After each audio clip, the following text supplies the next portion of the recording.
Hey guys, our fit tip for the week today. I just want to give you guys some holiday survival tips here now that we're coming into December and kind of the meat of the holiday season here. At this time of year, we have a lot of family get togethers, meeting up with maybe some old friends, things like that are in town. There's the company Christmas parties, friends Christmas parties, all that sort of stuff. Shopping, you're maybe eating out a little bit more, just all that kind of stuff. And with all this extra activity and extra events and things happening, it can make sticking with your fitness plan challenging a little bit. So that's why, like I said, I just wanted to talk to you guys today, just give you some tips here to get through the holiday season, to basically maintain your progress this month, so that when you come into January, you're not coming in 10 pounds heavier, or things like that, or you didn't miss workouts for the whole month, or anything like that. This month is a good month for most people to look at as a maintenance month, and just kind of try to hold the progress that we've made over the year, and things like that. That isn't to say that you can't make progress and things like that, but I think for a lot of people, if we set the goal to maintain, that's achievable with everything else that's going on. So the first thing that we recommend is to set a workout goal. So look at your month and the things that you have going on, and set a goal of realistically of how many workouts you can get in that month. I always use the example of, like, let's just set the goal for 2 workouts a week. So we've got 4 weeks, it's 8 workouts there. Maybe your workout goal will be 9, maybe it'll be 10, but whatever it is, make it realistic, and then just track getting those workouts. So like this, say your workout goal is 8, and this week you get 3 in, and next week you only get 1, you're still on track with that. And by having that goal there, that gives you something to focus on, and it'll ensure that you're still getting the workouts in, and staying consistent, which is the most important thing. The second thing is just kind of going easy. Sorry about that, guys. My phone started ringing for a second while I was recording. So the second thing is just kind of going easy on the alcohol.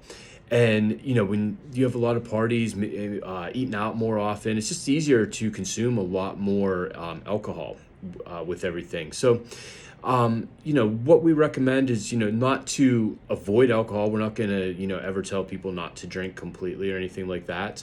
But, I recommend kind of setting a weekly drink goal. So, we found that for most people, they can get away with having 4 to 6 drinks a week, and still, make progress and do well. I'm not recommending having all 6 drinks in, one sitting, but if that's what you want to do, that's up to you. But, if you have 4 to 6, you're spreading them out over the week, you're still going to do fine there. Some things that help with alcohol is eating before you drink.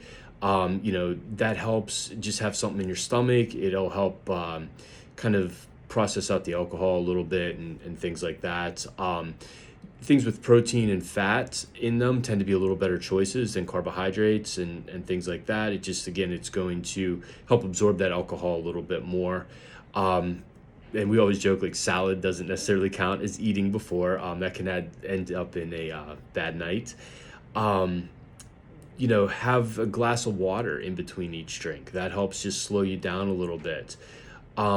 Ordering your drinks more straight up or on the rocks versus using mixers and things like that is going to cut out sugar and everything there, and that's extra calories that you're cutting out. But all in all, I always say, just drink what you enjoy. The difference between beer, wine, whiskey, vodka, gin, everything, it's minimal. And if you're drinking something that you don't like, I just don't see the point in that. Like, I'd almost rather not drink if it's something that I don't enjoy. So just drink what you like, but again, just keep within that limit, and try to space them out and things like that. The other thing, this is a time of year where a lot of people, they won't be getting as much sleep because they have more things to go. So keep setting that goal of getting 7 to 8 hours of sleep each night. That's going to help your body feeling good. It's going to help reduce cortisol. It's going to help your body heal and recover between workouts. It'll help you handle stress better, things like that. When you have a party that you're going out to, there's going to be a lot of appetizers and maybe not the healthiest options on appetizers, eat before you go and you won't be quite as hungry. You can still be, polite and have, some like nibble on a couple things and stuff like that, but you won't end up filling up on all like the fried foods and the maybe sugary desserts and things like that. Um, the like Christmas Day, even Thanksgiving Day, New Year's Day, maybe one or two parties if there's food there that you really like those. When you have those splurges on those days, really eat what you want. It's not one day or those days alone. They're not going to mess up your progress. It's when those habits become every day. That's when we get into problems. That's when we see weight gain. We start adding fat, things like that. But if you do it once or twice, it's not a big deal. Just the next day, get up, start back fresh, and everything there. And then with typically limited time work out effectively. So this means if we aren't going to be able to work out as much as we were before, and we have to pull back a little bit just because of time constraints this month, we want to focus on strength training. That's going to give us the most bang for our buck. So we might have to give up cardio, we might have to give up yoga or Pilates or some of the other things that we do to complement our strength training and just focus on that for this month. And that again will keep our metabolism running higher. It'll keep our muscle mass there, keep our body feeling better and stronger and things like that.